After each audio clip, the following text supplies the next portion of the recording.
Kao što smo i rekli, već od rano jutro si najavljamo dr. Vojislav Šešelj, naš gost, ne baš tako čest. Dobar dan i dobrodošli. Dobar dan, niste htjeli da me zovete. Ne, nije tako. Bile ste ljute na mene, ja ne znam zašto. Ne znam to. Pa ne, na mlađima svet ostaje, ja sam rekao. Pa ja sam omatorio mnogo. Ipak Aleksandar nekako češći gost.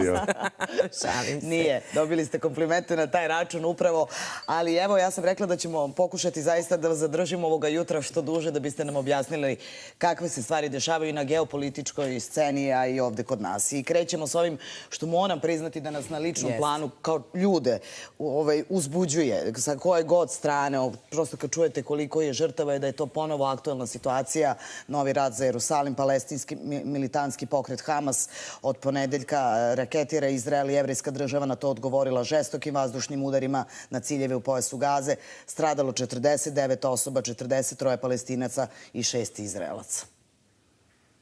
Da, to je tragična situacija. Ako mi dozvolite, ja bih malo opširniji odgovor dao na ovu temu. Naravno. Ja apsolutno saosećam sa jevrejskim narodom, njegovim patnjama kroz vekove, kroz milenijume. Otkad su Jevreji proterani iz Palestine, 2000 godina je prošlo, skoro oni su progonjeni, maltretirani, pa često i ubijani. Sjetimo se španske inkvizicije, sjetimo se antijevrejskih progona u ranijim vremenima. Vrhunac progona Jevreja je dostignut u vreme Hitlera. Tad je oko 6 miliona Jevreja pobijeno. Gasnim komorama, streljanjem, na razne načine. I naravno, trebalo je celo čovečanstvo da se okrene Jevrejima i da im na neki način te njihove tuge patnje ublaži. I mislim da bi idealno bilo da je, na primjer, iz okupirane Nemačke odvojena Bavarska i da je proglašen novi Izrael. Da je Nürnberg postao novi Jerusalim. To bi bilo pravedno, jer je Bavarska bila kolevka nacizma. Nürnberški zakoni su doneseni u Bavarskoj o zapravo da se te teritorije daju jevrejskom stanovništvu. I da se to daje vremena da se isprazni od Nemaca. Ali zašto to nije urađeno i zašto dozvoljavaju? Pa nije se našao neko pametan da predloži. Da li je pamet ili neki interes? Balfourovom deklaracijom se išlo na stvaranje države Izrael u Palestini. Međutim, tamo je neki drugi narod saživao posle 2000 godina.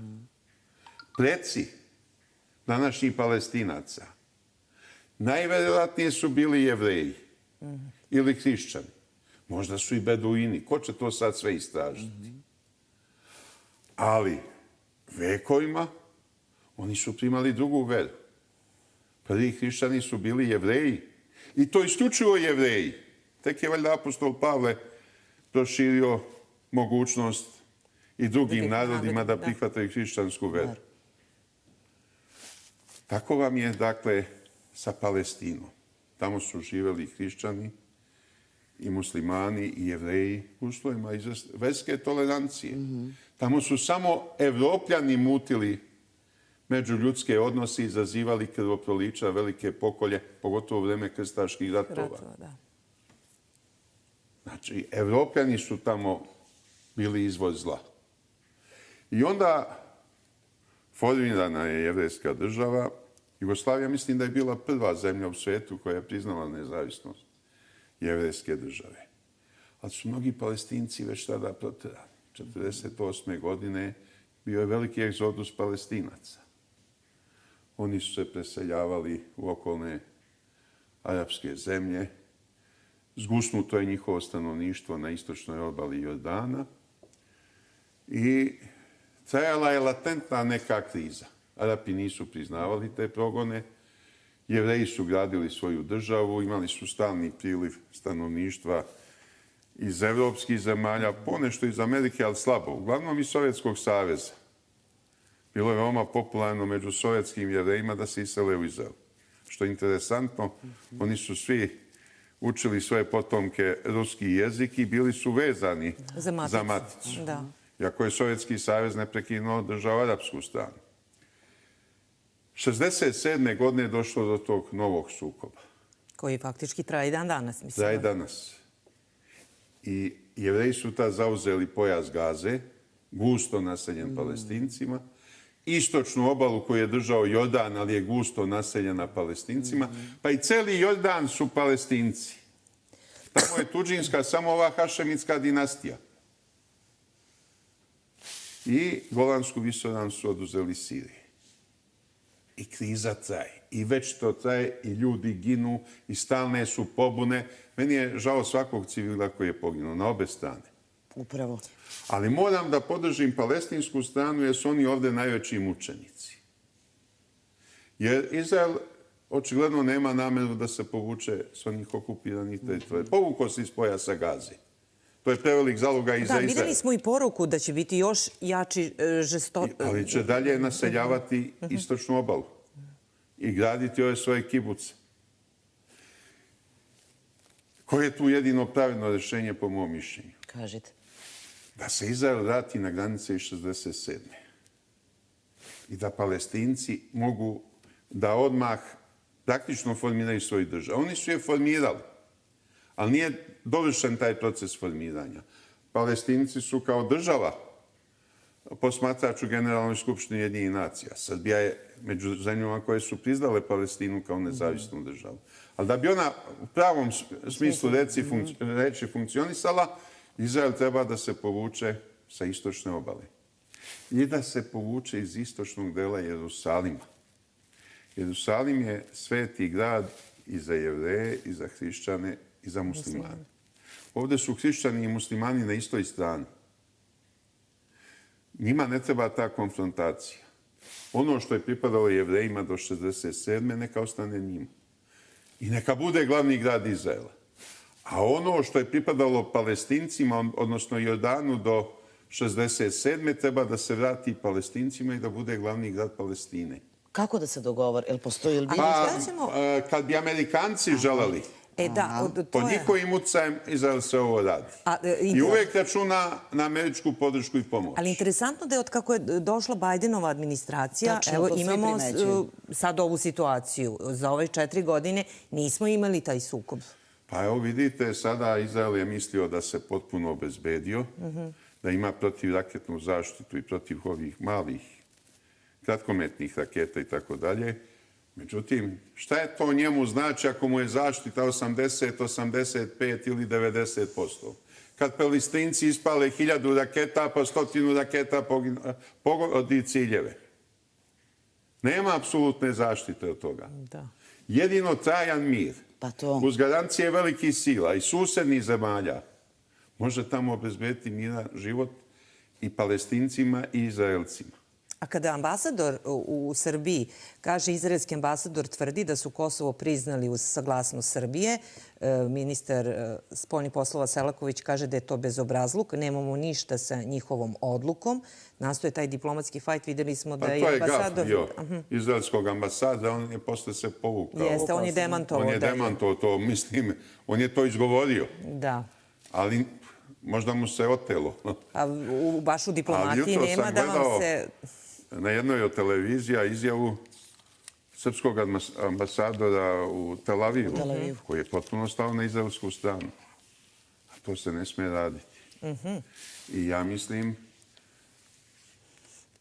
da Srbija ne smije ni da prihvati, pogotovo sad što je Izrael dao osnovicu, da se premješta naša ambasada Sada u u Jerusalimu. Jerusalimu, da. Ja sam bio protiv toga čim sam čuo da je taj dogovor sklopljen.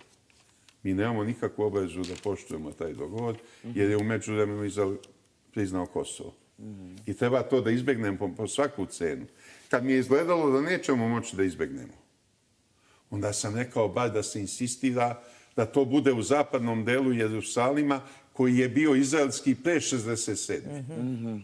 Ne da se zameramo Palestincima. Ne treba da se zameramo ni Jevrejima. Da. Treba da imamo jedan objektivan i ljudski odnos.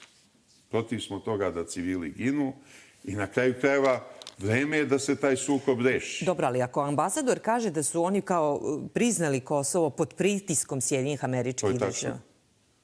Nisu hteli da priznaju i odolevali su A godinama. dobro, ali predsjednik Aleksandar Vučić je isto bio pod pritiskom, pa je Vučić je uspeo... bio izložen Ali je velikim uspeo da se pritiscima. i izbori i da... Pa uspeo je tu da se izvuče, ali negde je malo i popustio. Pa je posle morao da objašnjava. Znate. Ali sva seča pa nije Kina pomenuta direktno. Jer ovaj insistirao da se odreknemo Huawei-a i onog, kako se to zove, 5G mreže. Jeste, 5G mreže, tako je. Ne možemo se toga odreći kad su Kinezi tu najbolji na Naravno. svetu. Ima da prihvatimo kinesko. I da god su Kinezi najbolji, uzimamo kinesko. Na stranu što su nam iskreni prijatelji povek daju jeftinije. Nekada i u pola cene, a nekad poklone i besplatno. Pa dobro, evo imamo sad i situaciju sa vakcinama i videli smo... Pa evo, ne smijem, iako sam saznao iz pouzdanih izvora da su nam dali veliki popust na te vakcine, da ne govorim koliki je Nećemo taj pričati, popust. da. Da, ali zaista i ogromnu količinu vakcina. Pa evo malo bukvalno Upravo na da, svaki... evo, stižu Što nam, se tiče Haga, to moram da vas pitam, odbrana zabrinuta posle odluke suda da prvog lidera Republike Srpske prebace na ostrvo, Karadžić u Britaniji, mogu i da likvidiraju. Pa veoma je opasno što ide u taj zatvor, tamo je bio general Krstić. A zašto Velika Britanija? Pa tako im se htelo. Ili je tražila Velika Britanija, ili je nekome u Hagu bilo da mu dodatno napakosti. U Velikoj Britaniji su loši uslovi. Tamo je bio i Momčilo Krajišnik i vrlo se loše proveo. Da, znamo da je. Da, a tamo je bio general Krstić. Vi znate, on je u ratu izgubio nogu od eksplozije granate. Kaže samica kao Bez Taylorova noge. zaštita. Nikad mu ta noga nije zalečena. Rana je curela sve vreme dok smo mi bili zajedno u Hagu. On je stalno imao muke i patnje zbog toga. I nikad lekarsku pomoć. Pa daju oni lekarsku pomoć, ali to je sve onako improvizovano. Kao nije ti ništa, trpi. Nije vitalno ugrožen, pa kao baš i briga. I onda on je otišao u engleski zatvor i tamo su ga stalno napadali panislamisti. Među kojima je bilo Arapa, Šiptara, Pakistanaca i ko zna kojih još. Oni su svi udruženi tako u zatvorima, u međunarodnim zatvorima. I jednom prilikom su ga negde uhvatili, Sačekali, da. pretukli i počeli da kolju. Skoro ga zaklali. I onda je on prebačen u Poljsku na izdržavanje kazne. U Poljskoj su mu malo bolji uslovi, mada ja ne vjerujem ni tamo da su dobri uslovi. A da li, advokat kaže Robinson, ovo je veoma opasno po Karadžiću. Pa veoma je opasno ako su Krstića za koga je malo ko čuo. Teli. Kako će da prođe. Za Karadžića zna celi svet. Za njega neće nikako smeti da puste u zatvorski krug. Sad će morati već to da bude u samici. A što se protivi svim međunarodnim konvencijama o zatvorima, samica može da bude disciplinska mera najviše do mjesec dana. To su meni kršili u Zenci, ja sam 3,5 mjeseca tamo bio u samici. Mene puste na 2 da se vratim u karantin i opet. I onda opet pa se računa kao da idemo iz početka. To vam je sad sa Karadžićom, dakle, nadvila se još veća opasnost po njegov život. Ovo je sad direktna opasnost po život.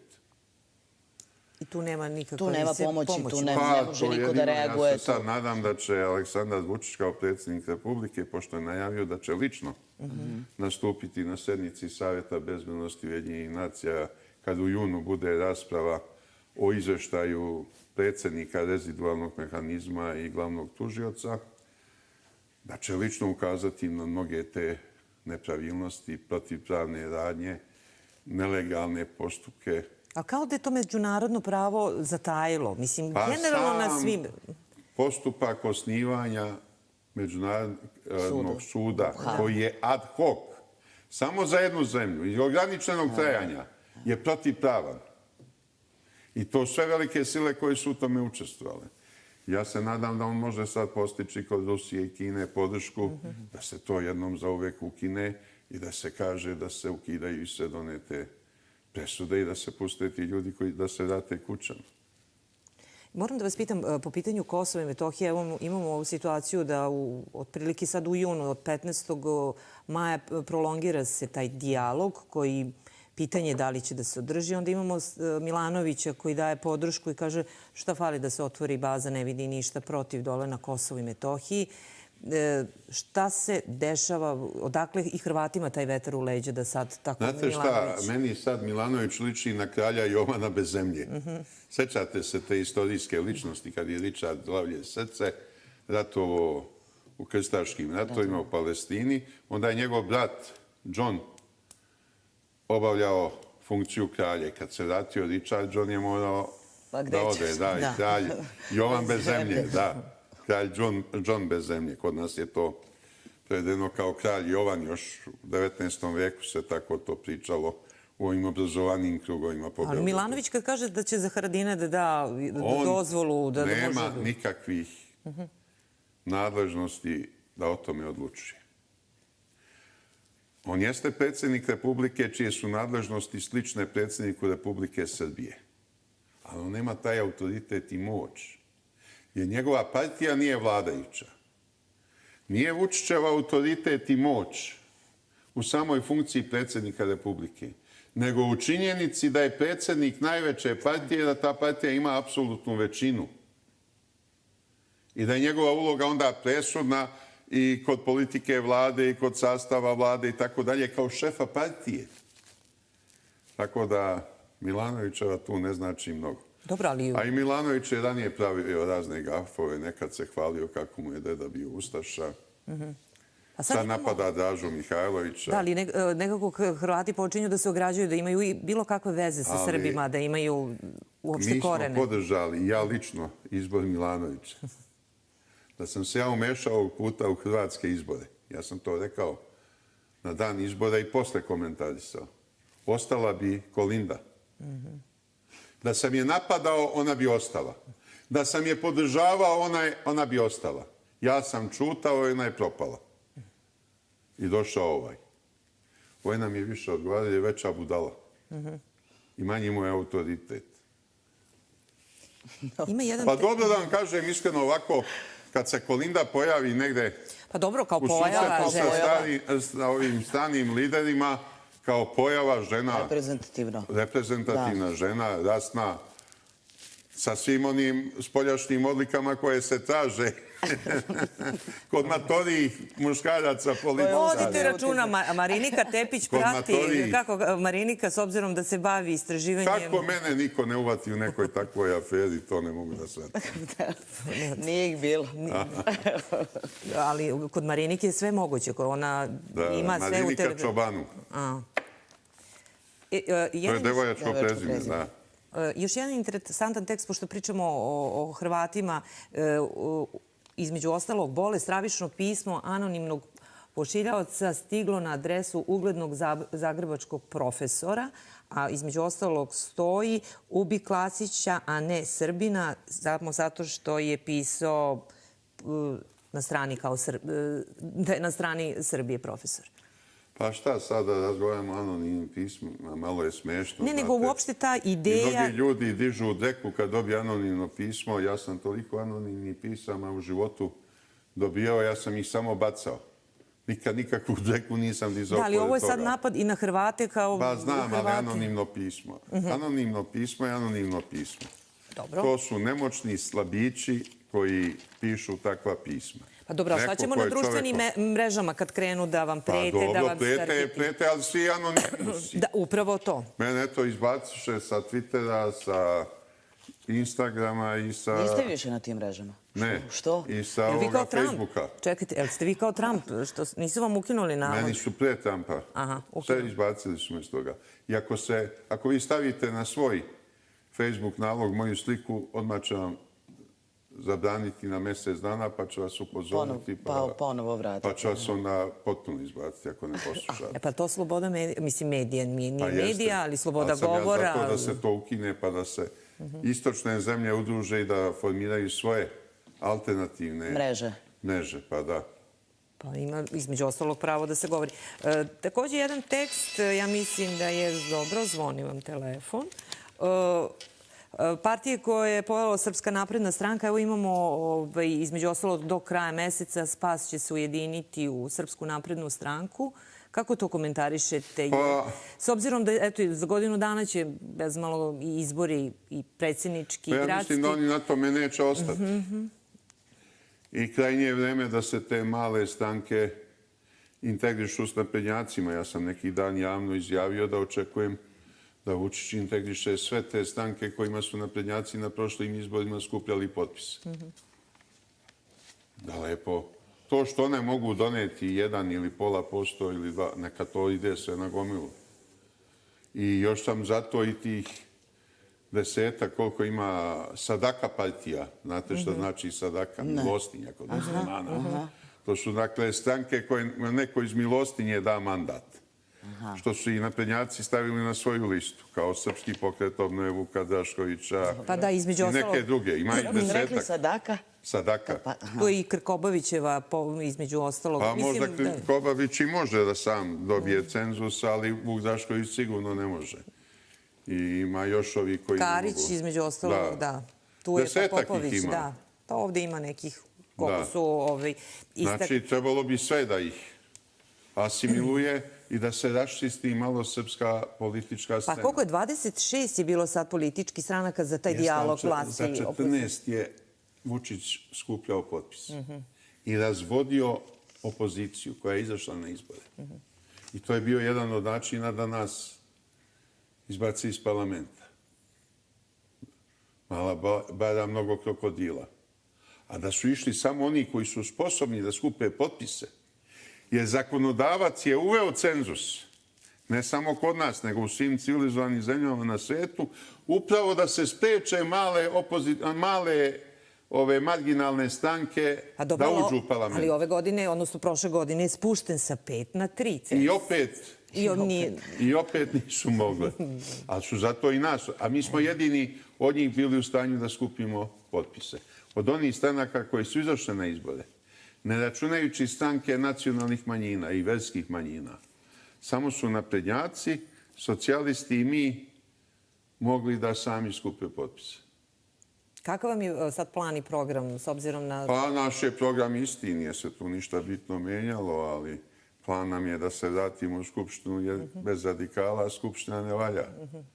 To je valjda očigledno. Monotono je, ne dešava I se. monotono i nema kvalitetne rasprave i nema prave kritike. Eto. A naša kritika je uvek bila konstruktivna. Nije naša kritika bila negatorska, da psujemo majku, da klevećemo decu, da ovo, da ono. Nego uvek suštinska, na svom mestu, razložna i razumna. Jer svaka stranka nedostaje Skupštini. Ja mislim da treba polako da se srpska politička scena svede na 3 osnovne partije i na stranke ovih manjina. Dakle, naprednjaci da pokupe sve ovo što je njima vezano pupčanom vrpcom i one koji su ranije išle na njihove listi i one koje nisu, kojima su potpise skupljali. Tu su onda radikali koji uvek nastupaju samostalno, nikad ne idu na izbore u koalicijama, bar ne na republičke izbore. Ponekad idemo na lokalne, idemo na srpske liste i u Preševu, i u Prijepolju, i raznim drugim mestima. I jedna prozapadna partija, šta će im ovoliko? 30 ih ima, koliko ih ima? Ako, s obzirom da imamo ovaj deo opozicije, da kažemo Dragana Đilasa i za Oni ne mogu da se dogovore i nikad se neće dogovoriti. Oni nemaju čak ni predstavnika. Jer se međusobno najbolje poznaju. I međusobno najbolje znaju koliko je ko pokvaren. Koliko kome nedostaje časti, poštenja, morala i tako dalje. Međutim, to je i zapadnjacima jasno. I oni će im do izbora odrediti vođu. I predvodnika na predsjedničkim izborima. A Zapad im je rekao da nema više da se ne izađe na izbore, bojkot Jeste, izbora. i Tanja Fajon je nedavno izjavila da imaju 6 kandidata, od koga će jednog izabrati, najvjerojatnije, kaže neki ekonomista, da predvodi te liste opozicijnih prozapadnih partija. Pa šta će onda, da kažemo, Dragan Đilas, s obzirom da smo Pa Dragan Đilas je jak zato što ima para. On nema ni pameti, nema ni političkog talenta, nema ni znanja. Ali ima pare. Pare vrte gde budga neće. Dobro, jednog momenta će da se iscrpe taj novac. Mislim, potrošit će se. Gde će 619 miliona da se iscrpi? Ko to može da iscrpi za svog života? A dobro, ako se ulaže... Pa ne ulaže on tako to razbacujući. On pomalo na kaškicu. Sve ove što drži oko sebe pomalo im daje. Marinika dobija najviše, ali to je sadaka. Dobro, ali ona je u prvim borbenim redovima. Vidite da je poludeo Boško Obradović što njemu ne daje, jer mu ne daje dovoljno. Pa išao u Crnu Goru da traži od Dake Davidovića. I oni i Nemanja Šarović. Posebno odvojeno su išli. I Daka ih odbio. I sad znam da Nebojša Stefanović odnekud finansira Nemanju Šarovića, ko finansira ovoga Boška Obradovića, ne znam, ali nosi stalno luksuzna odela, obuću, u luksuznim uslovima živi u Beogradu. I to sve prepoznajete kroz politički život. I prepoznajem i saznajem. Prepoznajem i saznajem. Znate da sam uvek bio najbolje obavešten. Jeste, pa i uvek su rezultati bili, kad god su se održavali izbori, uvek su najprecizniji i najtačniji bili, što se toga tiče. Kod vas. A kako saznajete? Pa na razne načine. A dobro, nećemo sad, Ivona, o tom. Neću vam ja otkrivati izvore. Otkrivati izvore. Nikad nisam otkrivao. Tako i treba da ostane.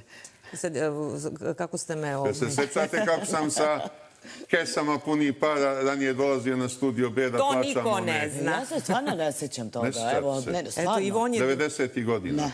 Od koje ste vi godine tamo? Od 91. A dobro, mala sam, 17 godina sam imala... bili tamo gde se odlučuje. Da. Mene ono što interesuje, između ostalog, taj deo opozicije... Prvi put kad smo se seli, jedan sam baš onako lep kompliment izjavio, je li tako? Jeste. Vidite da se sećam. Iako šta o Draganu Đilasu... Ne, nego zato što je tražio nacionalnu frekvencu. Ko? Pa Dragan Đilas, između ostalog, i da uređuje RTS. Ma ne može to da dobije. Ja sam se neki dan izjasnio da je najprimerenije da dobije Studio B. Ne znam, da li ste me zbog toga odmah pozvali da gostuje? Ne, nismo, koga god da ste pitali. Jer me niste dugo pozivali. Ne. Ali objektivno mislim da najviše zaslužuje Studio B. Ali ovaj deo opozicije koji je demokratski okrenan bio bi protiv. To je televizija gde se maksimalno afirmisao Duško Radović, je li tako? Odnosno na radiju. Da. Pa tek posle na televiziji, u jutarnjem programu. Jeste. Pa onda to je televizija koja je bila izrazito opoziciju. Pa je bila i režimska, pa je sad privatna, ali traje. Borimo se. Sve zajedno 51 godinu. Pa dobro, televizija sama 30. Da. 31 koliko, da. Ali ja znam da su 90. godine Timofejev beše. Bio i Timofejev. Dolazio je u zatvor u Padinsku skelu da me intervjuiše. Ja u zatvorskom odelu, pred one izbore predsjedničke, kad sam bio kandidat grupe građana. Došao iz zatvora da me intervjuiše. Tako da imamo mi... Znači, predlažete i kažete javno Studio B, nacionalna frekvencija. Ja kažem Studio B, ali to nije prvi put da ja govorim. Ja sam to i ranije govorio. Pre nekoliko godina kad je upražnjena frekvencija. A ona je i dalje upražnjena. Ona je i dalje upražnjena, da. A između ostalo tih zahteva dela opozicije da uređuju RTS, da svaki dan... Pa to su gluposti. Treba da vratimo najviše stranački upravni odbor. Sjetite se, vi ste bili na RTS-u, je li tako? Jeste, ja sam, da. U vreme Milanovića. Kad je dogovoreno da se u zakon unese odredba o više stranačkom upravnom odboru, onda je Dragoljub Mićunović ispred opozicije bio u upravnom odboru. Odmah se promijenila programska politika RTS-a. Odmah se otvorio prostor za sve opozicione stranke. Imali smo okrugle stolove. Imali smo, dakle, mogućnosti da sučelimo svoja mišljenja. Da se verbalno potučemo sa vlašću pred kamerama. A sad to nemamo. Znate šta su sad uradili? To rade ovih 20 godina. Sve postepeno i na kraju je to dobilo neslučajne razmere. Umjesto predstavnika stranaka uglavnom zovu takozvane političke analitičare. Ja kad sam ošao u Hag, dve profesije nisu postojale. A sad nove. Politički analitičari i starlete. Aha. Kad sam se vratio, postoje politički analitičari i starlete. Na estradi starlete glavnu reč vode, zahvaljujući kilogramima ovih silikona, iako niti pevaju, niti nešto znaju, niti glume, niti išta. Ali dobro zarađuju. A na političkoj sceni politički analitičari. Pa pazite, to je jedna vrsta prostitucije. Da. Jedno i drugo. Ovi se prodaju da glume, da nešto znaju, a ne znaju ništa. Kažete im jednog političkog analitičara. Kome je to kao zanimanje? I svaki od njih ima svoju nevladinu organizaciju. I koliko ima članova, on jedan. Trebalo mu je 5-6 potpisa da to registruje u policijskoj stanici i onda je on sam jedan i onda kaže direktor, predsjednik te i te organizacije, sad vi tražite gde je ta organizacija. Umesto da idu lideri političkih stranaka. Kao što eto vi sad dolazite. Pa evo upravo kao ja, što je bilo nažalost, pravilo. vrlo retko. Što je bilo pravilo kada pričamo o novinarstvu? Između ostalo, naslovna strana Srpskog telegrafa otkriva pokrenut akcija stranih službi. Vučiću spremaju krvav kraj. Između To sam ja ostalog, htela da pitam, tako je, smeta im zbog vakcinacije, Pa mislim da zbog je to porasta davno BDP. tako. Nije toliko vakcinacija problem. Pa Šta je dobro, ali... problem? Mada su kivni što je bio uspešan u tome. Da. Pa evo imali smo juče ovog Ako se Italijana. sjećate, mi smo to uvijek podržavali. Da. I pre ove epidemije mi smo podržavali načelnu vakcinaciju, posebno vakcinaciju dece. I to je spas. Evo, sami ste rekli i kod vašeg zdravstvenog stanja da niste primili vakcinaciju. Umro bi. Da sam dobio ovaj virus, umro bi sigurno, nema. Ne bi bilo spas. Ali eto, A šta se sad dešava imam sa ovim- 52 jedinice antitela. A što na se osnovu dešava kineske generalno, vakcine. to nepoverenje građana i na sve moguće Pa načine to su država ovi radi? ludaci antivakseri uneli. Kao čipuju se. Pa najveća budala koja nikom ništa nikad nije značila, niti će značiti, boji se da ga ne čipuju. Oni su za vreme vikenda, ja Pa neće mislim, nijedan normalan čovjek da kaže bojim se da me čipuju. organizovali su vađenje tih čipova, je li tako bilo? Ili ste Pa to bilo- koliko, bre, koji čipova? Ne znam, to oni... Pa kako može čip da se... I to naplaćivali su, ja mislim, oko 15.000. To je čovjek beznačajniji, to je ubeđeniji da hoće neko da ga predsjednik čipuje. rekao, da. To je beznačajniji. Pa dobro. Ajde da hoće sebi na neke značaj. velike naučnike ili uticajne političare pa da čipuju pa i podvedu pod kontrolu i tako dalje. Nego neko bre ko ništa ne predstavlja ni u svojoj kući, ni u svom komšiluku. Čipovaće ga. Pazi, molim te, čipovaće ga. Pa kome si ti značajan da te čipuju, bre? Oni ako hoće da te nađu dobar Pa dan, a naćete vraća... se kad daješ krv tamo na analizu Da. ili će na neki drugi način. One svesti ćete na ulazu kloroformom pa će ti nešto obrizgati. A nisi značajan, bre, niko ne računa na tebe. Nego se vakciniši za dobro svoje dece, svoje porodice i drugih ljudi. To je važno. Kaže, ovih 7 uspeha ne praštaju Ali ono Vučiću. što njima najviše smeta, to su bliski odnosi sa Rusijom i sve bliži i sve veća saradnja, pogotovo vojna. To su sve bliži odnosi sa Kinom, čelično prijateljstvo, kako mi to zovemo, pogotovo na ekonomskom polju, ali i na drugim poljima. Zatim, odbijanje da Rusiji zavedemo sankcije. Odbijanje da se prizna nezavisnost Kosova i Metohije. Nikad nije Vučić bio odlučniji nego sad. Da, po pitanju Da to nikad neće potpisati, je li tako? Tako je. Malo im je ranije ticao te ovako, te onako, te izbjegavao najdirektniji odgovor. Sad im je rekao direktno. Ja mislim da ga cela nacija u tome podržava. I pretimo opasnost da ga To likvidiraju. ja hoću vas da pitam. Pretimo opasnost. Onda I krenuo je Milo. Ja sam pre nego što je otkrivena ova grupa Pa da, ali Milo, ja mislim... ovoga Belivuka, kako se zove. Belje nedelje. Da, ja sam govorio da imam saznanja iz kruga ljudi bliskih Milu Đukanoviću. Da će on naručiti njegovo ubistvo. I to da će 2-3 te bande da finansira i da usmeri. I ovo nije jedina s kojom on pregovara. Uzet će iz Bosne i Hercegovine. Ne samo iz Republike Srpske, iz Federacije. Tamo su kriminalci i Srbi, i Hrvati, i muslimani, ko braća rođena. Da. Oni ne znaju ni za verske razlike, svoj ni interes. Ali evo, političke, ni interesantan ništa. je ovaj Da. tekst u Informeru, ja mislim da je gledam baš Oni na gledaju svakim bratski da pare Pa podele. to je to. Što se tiče u Skupštini Crne Gore glasovima Milovaca, Bošnjaka i Albanaca uz podršku Zdravka Krivokapića stavljen na dnevni red predlog rezolucije o genocidu u Pa Srbiji. ja mislim da posle toga, ako se to izglasa, srpske stranke trebaju da pokrenu postupak obaranja vlade Zdravka Krivokapića, što je dosta je. Šta ima posle toga da se raspravlja? Pa upravo je dobio tu veliku podršku i prošao na izborima uz pomoć tih srpskih, ajde kažemo, stranaka, pomoć Demokratskog crkve. fronta, da, i crkve. I između sad ostalog. neće da potpiše ni ovaj temeljni sporazum sa Srpskom pravoslavnom A crkvom. šta bi to? Prvo je rekao posle Vaskrsa, pa sad kaže kad se izabere novi mitropolit, pa ko zna, hoće li i kad će. A što tako? Šta Šta se se njemu promenilo? Mislim, koja je to Hulja. igra? Uvek je bio hulja. A vi ga znate, aha. Ne znam ga ja. Ja kad sam ga video, vidim ljigav čovek.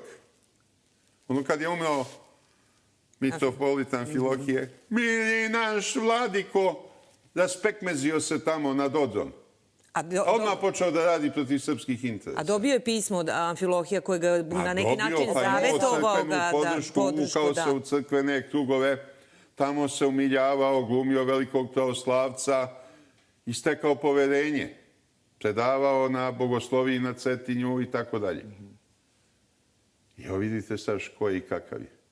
Sad po svoje mišljenje odlazi u strane ambasade u Podgorici. A dobro, ali on je odlazio i pre toga i dobio podršku između ostalog. Koliko ne mi znam. se čini. Ne znam pre nego što je imenovan za kandidata na izborima. Taj period njegovog života ne poznajem. Jer, mislim, pisalo se da je često odlazio i da je dobio faktički naloge kako i na koji način treba To posle izbora. Ne, tokom izbora, odnosno izborne kampanje. Pa to baš nisam siguran. Mogu da poverujem. Nije mi neverovatno, ali nemam dokaze. Dobro. I šta ukoliko se ova rezolucija kažete da se Pa za treba njegovo oboriti smenje? njegov Vladić na nove izbore, gotovo. Mislite da je to da. jedino? A Milo? Jer postoji šansa da se rehabilituje, da se... Pa on se neće nikad rehabilitovati, ali još nije otišao sasvim. Milo je još tu. Pa dobro, i njegov mandat I još traje. opasan je i ne sme se podcenjivati. Jel kraj? Koliko ima sati? Kraj Mislim, je. onda s obzirom Ako je kraj, Mora biti kraj. S obzirom da idete na sledeću televiziju, mi zbog toga, inače mi bi još sa vama pričali, ali... pozovite me češće. Hoćemo. Nemojte čekati opet 3 godine da prođu. Dobro, ali vi ste... Čitate nešto sad što vam je uzbudljivo? Pa ja čitam stalno nešto. Stalno čitam. Kojim se knjigama vraćate? Pa... Ne, možemo da nažalost, preporučimo ne vraćam se. gledalcima. Još nisam pročitao sve nepročitanje. Aha. I kad donesem novi naramak knjiga u kuću, onda me žena napada, dok si živ, to nećeš ti da pročitaš, ali to je jače od mene. Koja je to literatura? Da. Pa uglavnom je naučna, istorijska, ekonomska, pravna, politička, filozofska, psihološka. Sve zajedno. I lepa književnost. A to je? Eto, A preporuka najviše za... volim beletristiku. Za naše gledalce, čisto eto da... Volim da čitam srpske pisce, onda ruske, francuske klasike sam sve pročitao. Igora, Stendala, Zolu, Pa i ruski. pa i ruske, pa da, kako ne, Dostojevskog, Turgenjeva, Tolstoja, Puškina, Ljermontova, Šolohova, Leonova iz sovjetskog vremena, sabrana Ima li dela. poezije tu? Pa malo poeziju čitam, nisam baš lirska duša. Ali eto. I evo, šta preporučujete? Pričali smo, ja sam vam rekla da intervju vaš koji sam odslušala tiče se vašeg ozdravljenja i jednog perioda da mi je bio fascinantan to kako je volja čoveka. Šta preporučujete? Mi smo često na ovim gradskim pijacama. Šta treba jesti? Koje je to voće? Sezonsko koje leči voće sve? i to birajte ono što je proizvedeno u Srbiji. Najmanje je zatrovano, najzdravije je. Nemojte kupovati ove trešnje dok su 4800 kilogram.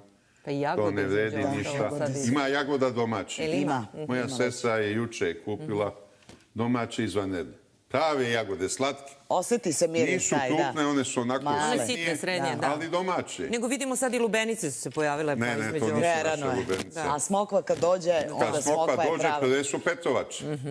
Pre toga Petrovač. Veliko vam hvala što Hvala ste vam. ovoga Bilo mi je jutra zadovoljstvo. bili u prelistavanju na Studiju B. Irina, hvala i tebi. Bilo je ovo još jedno prelistavanje na televiziji Studio B u okviru jutarnjeg programa. Možete nas gledati vrlo brzo na YouTube.